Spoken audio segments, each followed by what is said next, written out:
The month you choose to start your retirement matters a lot from a financial standpoint, from a tax standpoint, and also from a health standpoint. Don't believe me? Let me give you the first example, and that is your bonus at work if you get a bonus. Let's say you earn your bonus by the end of the year, but the company doesn't pay out bonuses till February. Well, what happens if you tell your boss in January that January 31st is going to be your last day? Think you're still going to get your bonus? You might, but you might not. And that could be a big, painful mistake. In today's video, that's just one example, but I'm going to give you 3 examples on the financial side, 3 examples on the tax side, and 3 examples on the health side of things, why the month you retire matters. Let's jump in. We talked about the bonus. The next thing that you can do from a financial standpoint, and it's kind of related to health, but it's different, and that is get a full physical before you choose to retire. And to get our physicals fully paid for, typically insurance companies will only do that once every 365 days. But you want to start retirement knowing what physical shape that you're in. And if you have a physical ailment, you might say, you know what, this is going to be costly. This is going to be expensive. This isn't the way I want to start my retirement. You might choose to say, you know what, I'm going to keep working.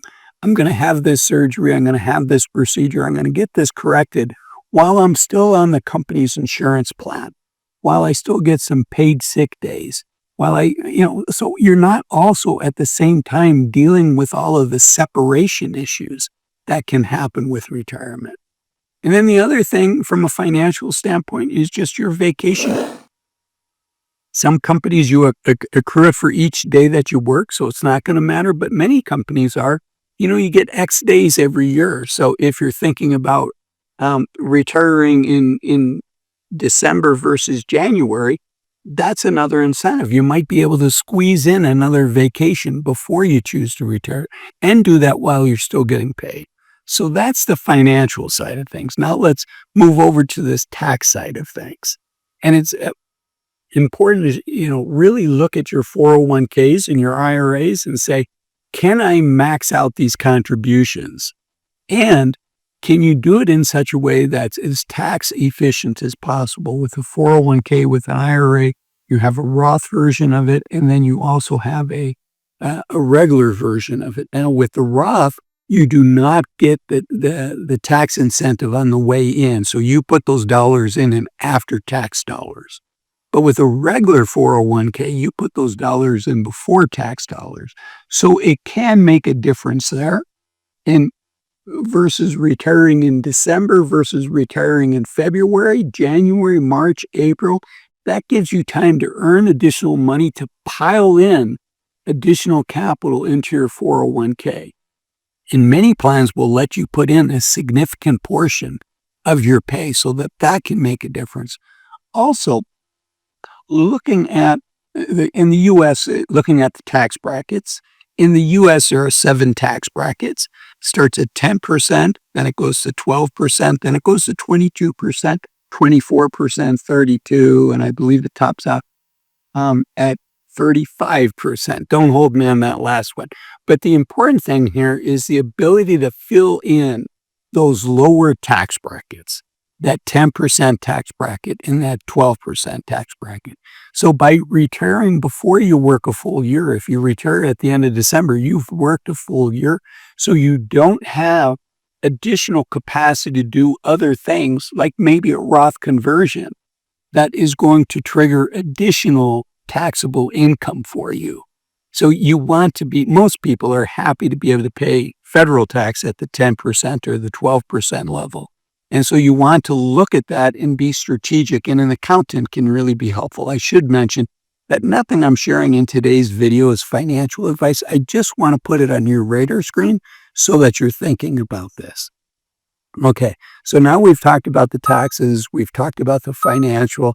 Now let's talk about the mental side of things, the mental health and then the physical health. So we talked about getting a full physical. But another thing from a mental standpoint is, when would you rather start your retirement?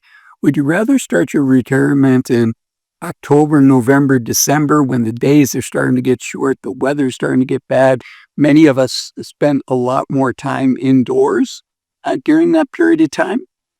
And so not only are you dealing with the isolation that comes from, it's just natural when you first retire to kind of feel a sense of loss. You've lost your daily routine. You've lost some of your work friends. You've lost the paycheck that comes in for most of us twice a month. That's a lot to be dealing with at the same time that you're dealing with poor weather outside, the inability to do some of the things that you might like doing outside. So you think of spring, you think of summer, it's a time of rebirth, it's a time of living to your fullest, and it's kind of symbolic for your retirement as well. So give me a choice of retiring in October or retiring in June or July. I choose June or July. In fact, I'm right at 6 months retired now.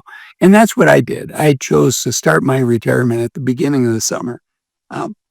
Now, I want to say that when's the best time to retire?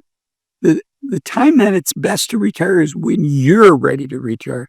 This is tweaking things. It can make a difference, right? Think about that bonus. For some people, that's, $10,000 or more. That's real money.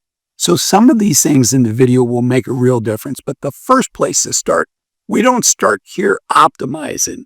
We make the decision based on when you're ready to retire. And so the optimal side of things, where I would argue that by trying to over-optimize things, you might end up making a poorer decision.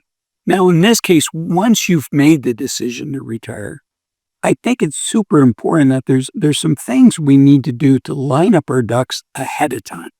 And as long as we're doing that, why not also think about the financial impacts? Right? It's super important that we retire to something as opposed to just retiring away from something.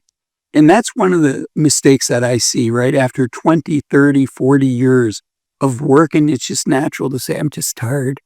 I'm ready for a break. I'm ready for something else. I'm tired of the stress. The reality is, work is a 4-letter word, right? W-O-R-K, like many of the profane words that are also 4-letter words. But after working for a period of time, we're carrying a lot of responsibility on our shoulders. And it can get easy to just say, enough, I've had enough, I'm ready to retire. And if that's where you're at, don't worry about optimizing it. But for most people, it's not enough to say, oh, I'm ready to retire. It's also important to plan and to prepare, because it's a huge transition. It's a transition similar to when you left home for college and you left all your high school friends behind, when you got married, if you got married, when you had kids, these are big transitions. And they can be very stressful. And I want to see you successfully do it. So is there a best month to retire? I think that there is. I think it's after you get your bonus. Hopefully that's before springtime. But the more important question is, when do you retire? And that's why I made this video up here. Why waiting to 65 to retire might be a big mistake.